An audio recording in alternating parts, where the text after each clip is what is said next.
शुकाचार्य महाराज आता माझी ती अवस्था प्राप्त झाली, मला आता मरणाची भीती राहिली नाही. मला वाटत होत तो तक्षक येईल, मला सर्पदंश करेल, भीती होती मनामध्ये.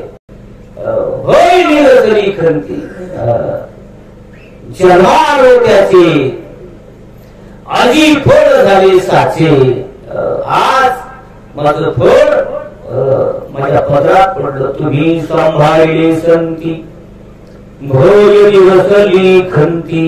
माझं फळ तुम्ही नाहीच केलं, कृत्य झालो, इच्छा केली ते पावलं. म्हणून तुका म्हणे काळ आता करू न शके भर. आता काळ देखील मला काही करू शकत नाही. आज तुकोबाई गेले का वैकुंठ भवनाला, अरे जगा काळ खाय आम्ही माथा दिला पाय. तुकोबाईने काळाच्या माथ्यावर पाय दिला आणि विमानामध्ये बसले. ती अवस्था माझी निर्माण झाली. मी खूप माझ्यावर उपकार केले, किती उपकार केले उपकार सांगू मी काय. बाप न करी ऐसी माय, धर्मे त्यांच्या दिठिये पाय. दिले अक्षय अभय दान दा.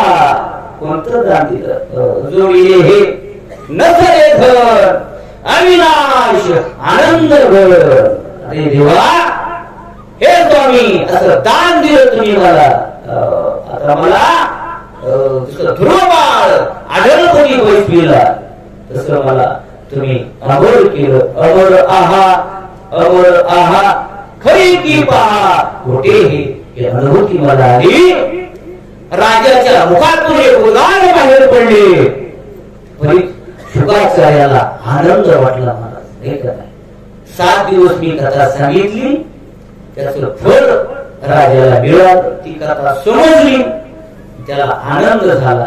शुकाचार्याला आनंद वाटला मला. म्हणजे आपण 7 दिवस कथा सांगितली, ती जर तुम्हाला समजली तर सांगणारालाही आनंद होतो, आयोजकालाही आनंद होतो. आहे का नाही? तुम्ही सर्वजण आलात, काकाला देखील आनंद झाला असं. तुम्ही सर्व आल्यामुळे मलाही आनंदित वाटलं. आहे का नाही? तसं शुकाचार्याला देखील आनंद झाला. राजा, तुझ्या मुखातून उद्गार बाहेर पडले.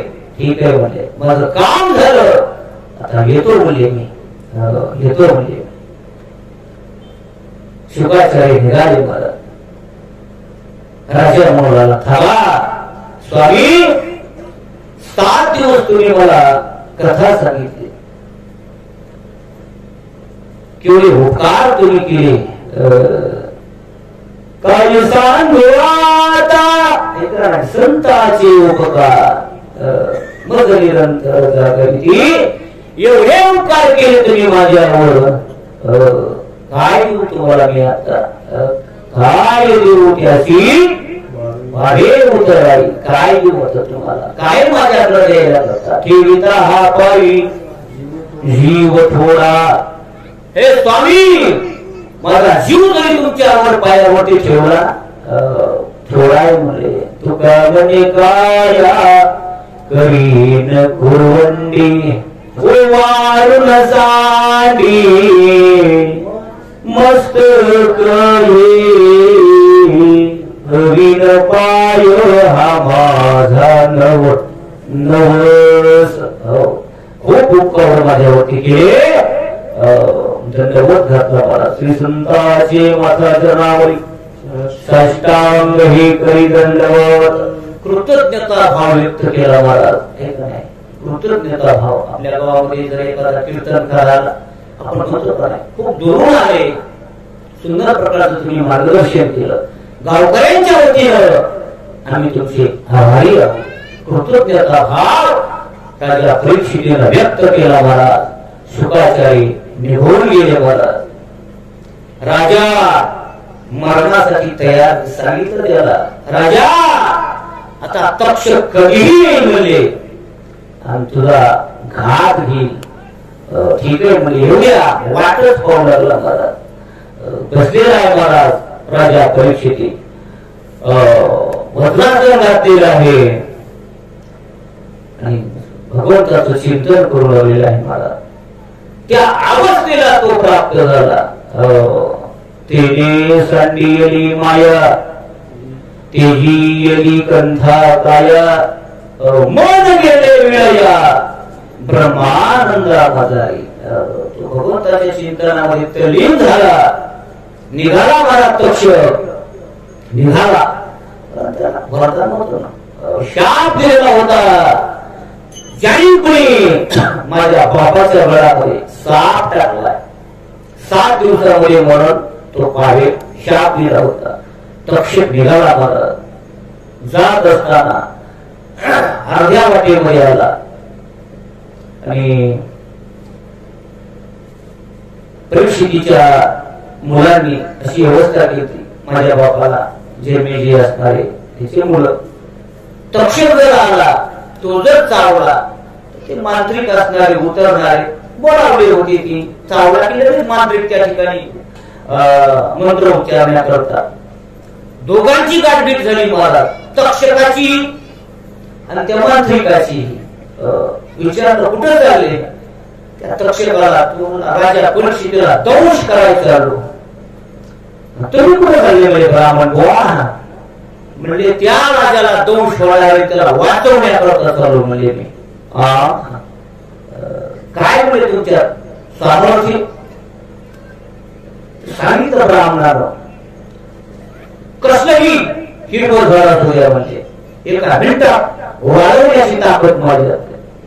कसलंही वाढलेलं झाड असू द्या एका क्षणात हिरवं करण्याची ताकद माझ्यात आहे. दाखवा म्हणजे तुमची शक्ती. वाळलेलं झाड होतं महाराज. त्या ब्राह्मणानं मंत्र टाकले, वाळलेलं झाड हिरवं झालं महाराज. तक्षकाला विचारणारे बापरे हे म्हणजे त्याला मोडू देत नाही म्हणले. बोल म्हणजे तुला काय पाहिजे? काय म्हणजे पैसा पाहिजे, काय पाहिजे, धर्मद्रव्य पाहिजे, किती पाहिजे? सांगितलं इतकं पाहिजे. मुवांगी रक्कम दिली महाराज त्याला. काय पाहिजे तेवढं घर त्या तक्षकाला दिलं आणि त्या ब्राह्मणाला तिथूनच वाटत लावलं महाराज. निघाला तक्षक महाराज. राजा बसलेला आहे महाराज, भगवंताचं चिंतन करतोय. असं सांगतात राजाला बोर खाऊ वाटले, फळ खाऊ वाटलं. सकाळी सकाळी राजा नाश्ता करत असत. त्या बोराच्या रूपामध्ये त्या तक्षकाला प्रवेश केला सूक्ष्म रूपाने. आणि ते बोर असणारा राजाच्या समोर गेलं ते फळ आणि राजाला हातात फळ घेतलं. त्याच्यात ती आई, त्या आईनं हळूहळू रूप मोठं केलं महाराज. ओळखलं राजाला. राजा म्हणला तू काय मला मारणार आहेस? म्हणला तू काय मला मारणार आहेस? अरे मी अमर आहे. मरण माझे मरुनी गेले मज केले अमर. हे तक्षका तू काय मला मारणार आहेस? अरे शुकाचार्यांनी मला अमर केले म्हणजे अमर. तू काय मला भीती दाखवतो? अमर केलं ही अवस्था प्राप्त झाली मला. तक्षकानं त्याच्या मस्तकावर मुख ठेवलेलं आहे महाराज. आणि त्या राजाची प्राणज्योत निघून गेलेली आहे. त्या राजा परीक्षितीचा उद्धार झालेला आहे. परीक्षित महाराज